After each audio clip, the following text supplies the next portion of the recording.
Bonjour, bon, je suis un petit peu en retard sur les journaux de campagne parce qu'on est partout. Voilà, chaque jour on part de 6 heures du matin jusqu'à minuit. Donc c'est un peu compliqué. C'est pour ça d'abord que je voulais m'excuser auprès de tous ces gens que je rencontre et qui me disent mais quand est-ce que vous venez chez nous? Bah, la circonscription est tellement grande qu'on ne pourra pas aller partout, ça c'est sûr, à la rencontre de tout le monde. Même si les militants sont eux partout, je ne pourrai pas, ni Hélène, rencontrer tout le monde dans les villages. Voilà, on s'en excuse, mais c'est vraiment impossible. Alors essayez de venir nous rejoindre aux endroits où vous voyez qu'on organise des réunions publiques. Par exemple, j'étais à Montségur cette semaine en réunion publique où on a parlé de la loi NOTRe et de l'abrogation que nous on veut pour cette loi parce que bah voilà, on voit bien ce qui va se passer. Hein. D'abord, il va y avoir une baisse de 10 milliards de dotation aux collectivités locales. Alors Emmanuel Macron nous dit oui mais on va faire ça en concertation, etc. En gros il dit aux collectivités voilà je vais vous couper un membre, choisissez lequel. Voilà. C'est pas plus que ça. On sait qu'il va y avoir 70 000 suppressions de postes territoriaux, d'employés territoriaux. Donc ça aussi c'est un vrai problème pour les collectivités. Et puis on a parlé aussi de la suppression de la taxe d'habitation, qui est une mesure très démagogique, hein, évidemment, ça fait plaisir de ne pas payer d'impôts, c'est évident, sauf que la réalité, c'est que les collectivités locales vont perdre, et les communes vont perdre leur autonomie fiscale, donc ils vont être obligés de réduire la voilure quant aux services qu'elles proposent, et puis bah, ces services-là, ils deviendront privés s'ils sont pris en charge par une entreprise privée, et bah, faudra quand même les payer, voilà. Et donc du coup, vous ne paierez peut-être plus de taxes d'habitation, alors que déjà, pas tout le monde en paye, mais en plus de ça, donc ceux qui en payent sont parfois ceux qui ont les moyens de le faire, et comme moi par exemple, et du coup bah, ceux qui n'auront pas les moyens de se payer des activités payantes et privées parce que les communes ne pourront plus les assurer, eh bien elles devront se priver de ces activités. Donc voilà, c'est pas si simple. Et puis ensuite, après avoir parlé de ça, on a aussi parlé de la loi travail et de la casse du droit du travail que Emmanuel Macron veut mettre en place par des ordonnances dès l'été.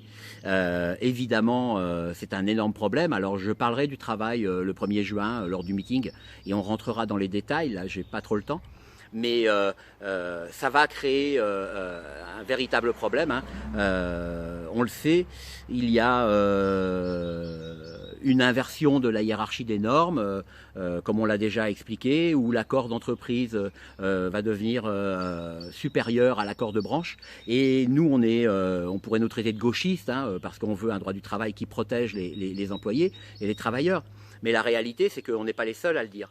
La réalité, c'est que on va aller à la rencontre de la CAPEB mardi prochain, et que donc c'est un organisme qui réunit les artisans du bâtiment, et qu'eux aussi sont vent debout contre cette loi. Ils étaient déjà vent debout contre la loi El Khomri, et ils sont vent debout contre cette réforme du Code du travail, pour une bonne raison, c'est qu'ils savent qu'elle ne sert qu'aux grandes entreprises, qui auront, eux, les juristes, les moyens pour faire pression sur les salariés, pour revoir les contrats de travail à la baisse, et donc du coup imposer une concurrence qui va être totalement déloyale avec les petits artisans qui eux travaillent avec des gens qu'ils connaissent, en qui ils ont confiance et qu'ils tiennent à bien rémunérer, à rémunérer normalement.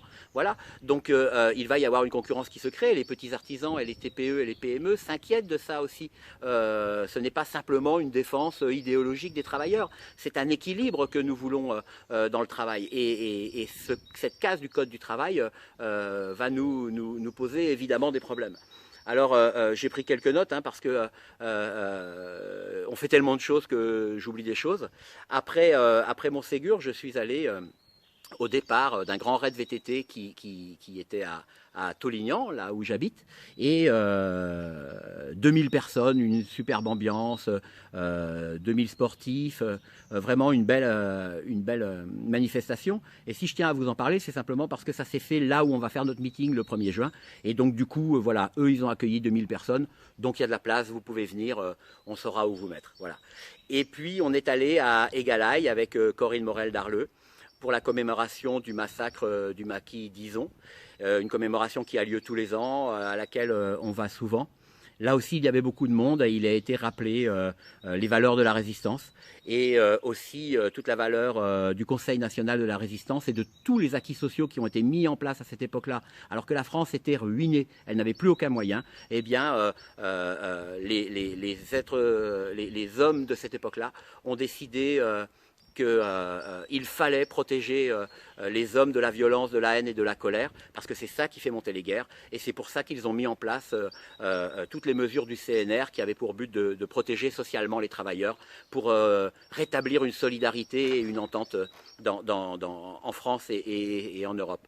Voilà, et aujourd'hui, tous les acquis du CNR, on est en train de les casser comme si l'histoire n'existait pas, et comme si vouloir protéger les travailleurs était une mesure d'arrière-garde. Voilà. Donc ça, c'est plutôt inquiétant. Et puis, la dernière chose que je voulais vous dire, c'est que à Égalaï est ressorti une chose très importante, me semble-t-il, c'est que la résistance, c'est important. Mais la résistance, c'est pas seulement une position défensive.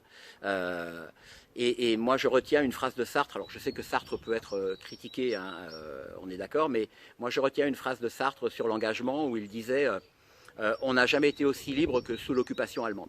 Pourquoi disait-il ça? Parce que quand notre liberté fondamentale est menacée, quand on est face à des dilemmes comme celui de résister, collaborer, ne rien dire, eh bien, c'est là qu'on perçoit le poids de notre liberté. La liberté, c'est pas simplement cuicui les oiseaux, on va courir dans les champs. La liberté, c'est d'abord le sens de la responsabilité et de l'engagement aux moments les plus importants de notre histoire. Et la réalité, c'est que vraiment là, on est, malgré l'illusion médiatique, on est dans un tournant historique. La France va-t-elle réussir à imposer un modèle solidaire, coopératif, écologique, social, démocratique nouveau, ou alors va-t-elle céder aux sirènes de la nouveauté macroniste qui n'est en fait qu'un recyclage des déchets du sarkozysme et du hollandisme. Voilà, on a un choix à faire et nous, ce qu'on vous propose, c'est que ce choix fort, responsable, c'est celui de la France insoumise et de l'élection d'un député insoumis sur notre circonscription. Voilà, on n'a jamais été aussi libre qu'en ce moment.